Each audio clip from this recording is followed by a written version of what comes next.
Pak Yuli, tentunya terkait dengan rencana pembinaan IKN Nusantara ini, BPN mempunyai peran yang sangat penting juga di sini. Apa yang sudah dilakukan oleh ATR BPN? Mungkin Pak Yuli dapat menjelaskan.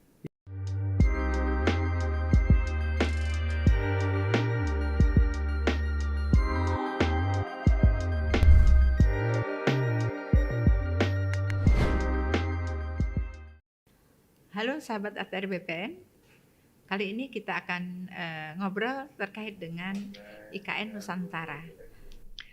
DPR RI secara resmi telah mengesahkan Undang-Undang IKN pada bulan Februari 2022 yang lalu.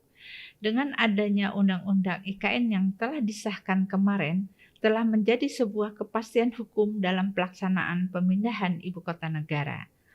Adapun alasan pemindahan ibu kota negara adalah penduduk Pulau Jawa yang sangat padat, krisis air bersih di Pulau Jawa, konversi lahan terbesar terjadi di Pulau Jawa.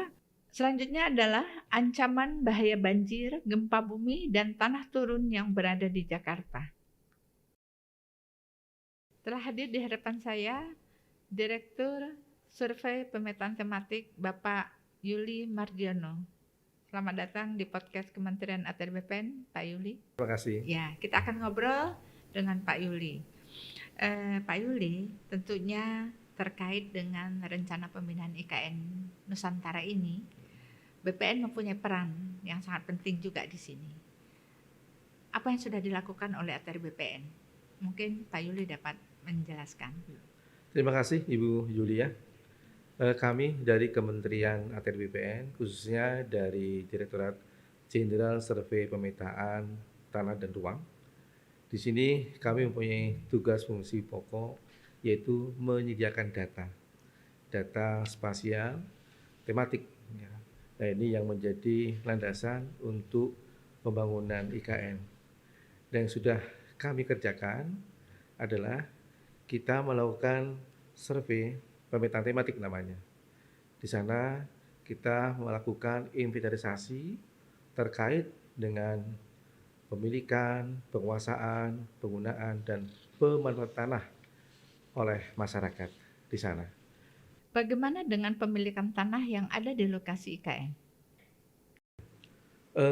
Begini Bu Yulia, bahwa kita melakukan identifikasi terhadap P4T tadi, penguasaannya kita identifikasi, pemilikan, sampai penggunaan pemanfaatan.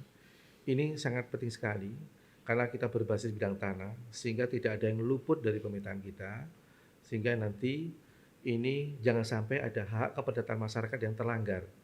Sehingga ini merupakan fondasi untuk mengambil kebijakan yang akan datang. Pak Dir, Ya.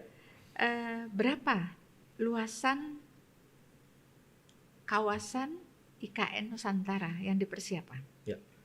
Jadi luasan darat sekitar 256.000 hektar, Ibu. Itu yang sudah kita laksanakan. Ya. Pak Dir, dari 256.000 hektar, saat ini di lokasi itu pemanfaatannya untuk apa saja?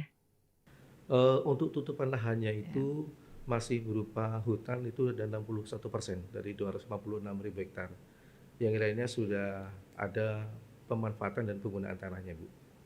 Berdasarkan hasil survei kami, itu sekitar 41% itu penguasaan oleh masyarakat. Dan sisanya 37 itu oleh badan hukum. Kemudian ada penguasaan lain-lain sekitar 17.000, dan yang 1% itu jalan dan sungai.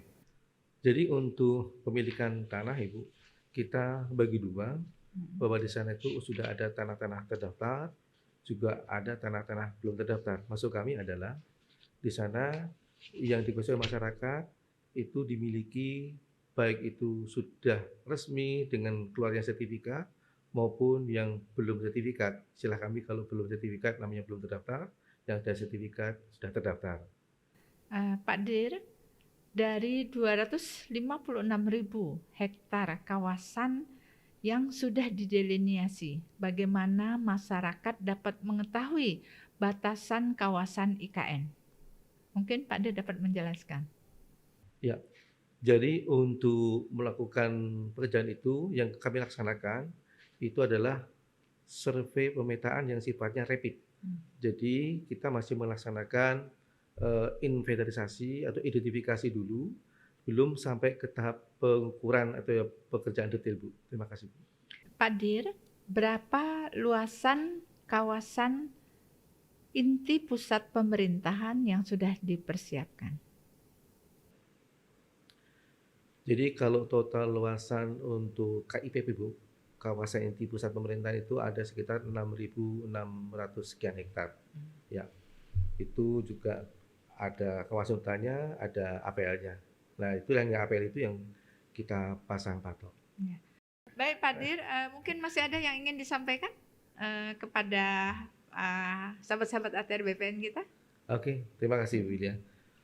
Jadi apa yang sudah kita lakukan mengawali pemindahan ibu kota ini, yang jelas bahwa pertama masyarakat sudah bisa nyicil ayam dulu Bu, karena sudah kita petakan tentang penguasaannya, pemilikan, penggunaan perawatan, dan kemudian bahkan kita juga sudah memasang patok yang menyatakan bahwa ini lokasi yang akan menjadi pembangunan ibu kota. Nah, untuk itu pesan dari kami kepada teman-teman semuanya, Bapak Ibu sekalian, sahabat ATR BPN, tolong untuk ikut menjaga patok beserta pelangnya, karena ini sangat membantu bagi kita semuanya dalam kelancaran pembangunan, sehingga tidak ada nanti sampai 2 kali, 3 kali kerja, cukup sekali kita pasang, kemudian ini menjadi acuan teman-teman berikutnya untuk melaksanakan pembangunan.